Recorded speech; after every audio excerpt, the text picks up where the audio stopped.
Got to show out there in Boston.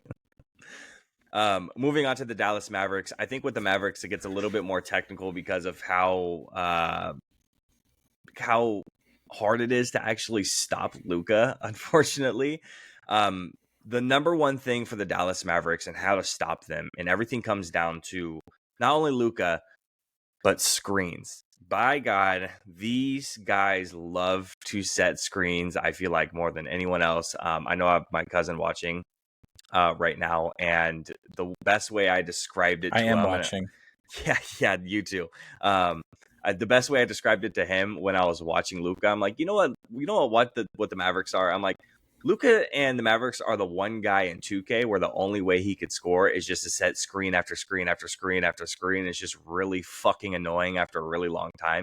That's exactly what it is.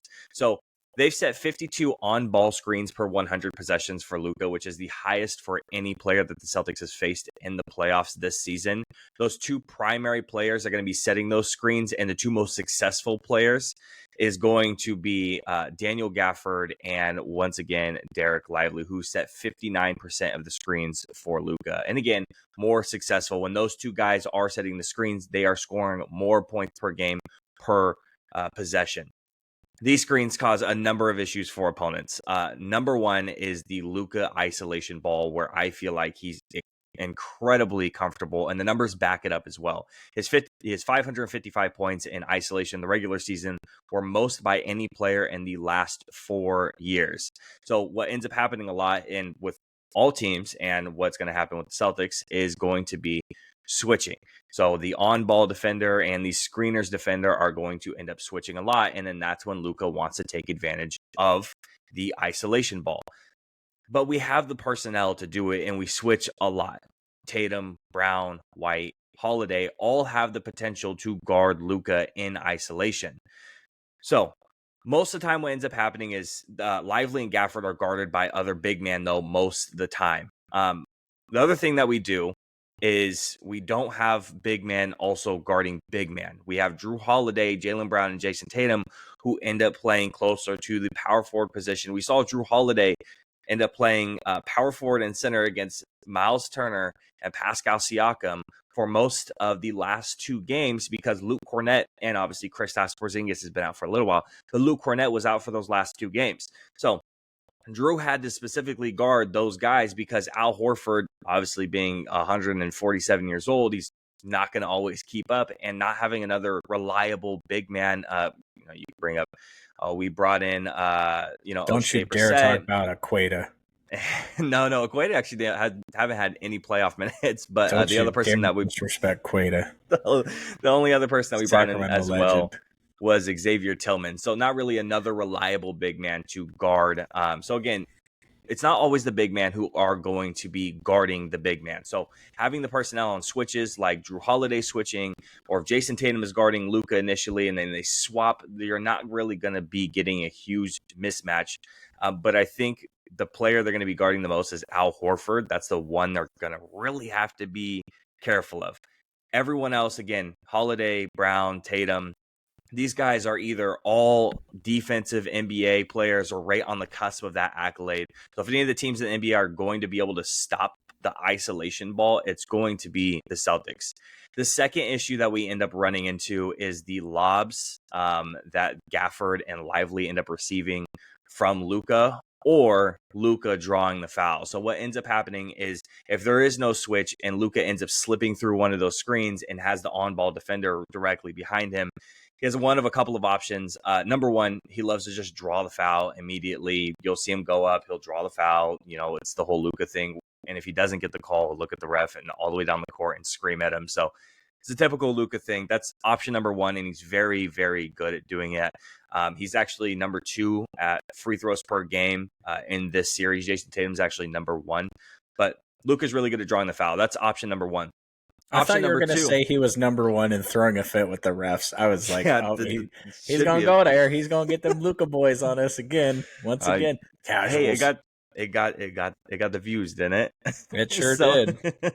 so that's option number one, and that option only opens up if the defender in the paint ends up dropping back a little bit and not helping up with the coverage, and then the on ball defender is kind of just put on an island and he ends up drawing the foul. The other option is he doesn't draw a foul and he just goes in for an easy floater or easy jumper and he doesn't get the call. And he ends up making the basket. So 2 points regardless, either way. The other option that ends up happening is the defender in the paint when Luka slips through, on-ball defenders behind him. That we see this multiple times with Rudy Gobert or Cat in the paint in the last series. What ends up happening is those defenders end up stepping up and then leaves Gafford or Lively or whoever is screening able to slip around and roll and get the easy lob. So it's the solution here is one of two options. Once again, I feel like I'm saying one of two options for a lot of these things. The solution here is going to be one, blitzing the screen by having the screener's defender jump up above the screen for pressure. What you end up happening then at that point is the screener's defender ends up slipping out, which then we need to switch somebody else on that screener's defender. The number one person, just spoiler alert for my X factor for the Boston Celtics, it's Drew Holiday. The person I feel like is going to be switching constantly over and over and over again, every possession, no matter if we're trying to stop the screen for blitzing and we have Drew switching off of his defender or his offensive player. He's going to be switching constantly because he's basically one of the only players personnel-wise that can guard almost all five positions. So he's going to be moving around constantly. So blitzing that defender, they're extremely successful at it. Unfortunately, they just don't do it a lot. And against the Mavericks this season, they only did it a handful of times out of like the 89 screens that Luka ended up getting against the Celtics in the 2 games that they played. They only did it like 5 or 6 times. Very, very few. The other option, I've already kind of said it, but it's just a fully switch from another defender that isn't the screener's defender or on-ball defender. So how this works is, for anyone who doesn't know, or they're just kind of super casual basketball fans, how this ends up working is you have the on-ball defender and you have the screener's defender. So let's say it's Jason Tatum on ball and then you have Jaylen Brown off ball. What ends up happening is when there's a supposed to be switch, the screener's defender is going to stay with him the entire time. Jaylen Brown is going to stay with the screener the entire time. He's not going to move off him. Jason Tatum ends up moving off of Luka.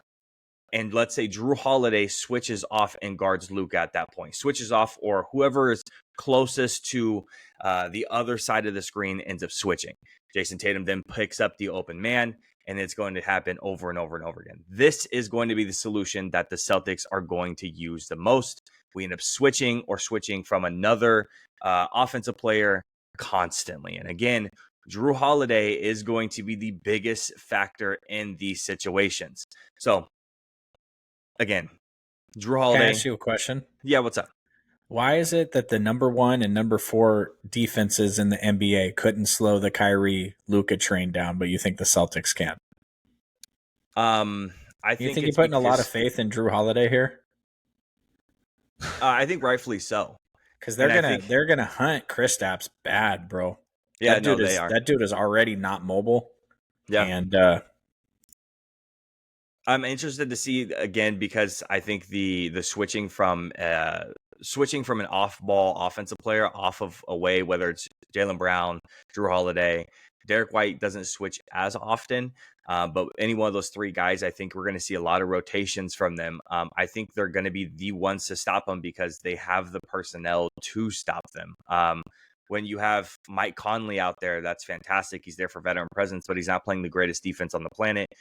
Ant's a good defender, but we saw he was completely gassed in the first 2 games of the series, and he couldn't stop Kyrie. We're not gassed. We're fully, just like you want to say, we're locked and loaded. We're gassed up. We're born ready for this.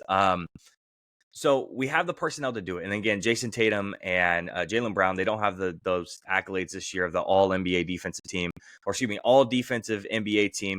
But they're right on the cusp of those type of players. We had a discussion of best 2-way players in the league. Tatum was in that discussion as well. So these guys are there. We have the personnel to move guys around, play a bunch of different positions from 1 to 4. The position 5 is a little bit non-flexible. When we get our second team out there, the second unit of Luke Cornett, I'm interested to see how that kind of works out. If we end up employing the same thing as switching the off-ball defender constantly onto whoever's driving into the paint, I'm curious to see how that's going to work. So make the adjustments as it goes. Have a game plan for game 1 and then make the adjustments. Don't panic. See how it works. I think we'll be fine, but the screens are going to be the number one thing to stop here. And again, whether that is on the isolation ball, I think we have the personnel to stop them, or whether that is not hedging the screens and Luka gets out in front, we have, again, I think the personnel to stop it, whether it's blitzing, switching the off-ball defender. We've done it multiple times. It's how we play the game. That's how it's going to go. In my opinion, that's how you stop the Dallas Mavericks, is those screens. Anything to add? I'll add the rest of what I got when we do our predictions.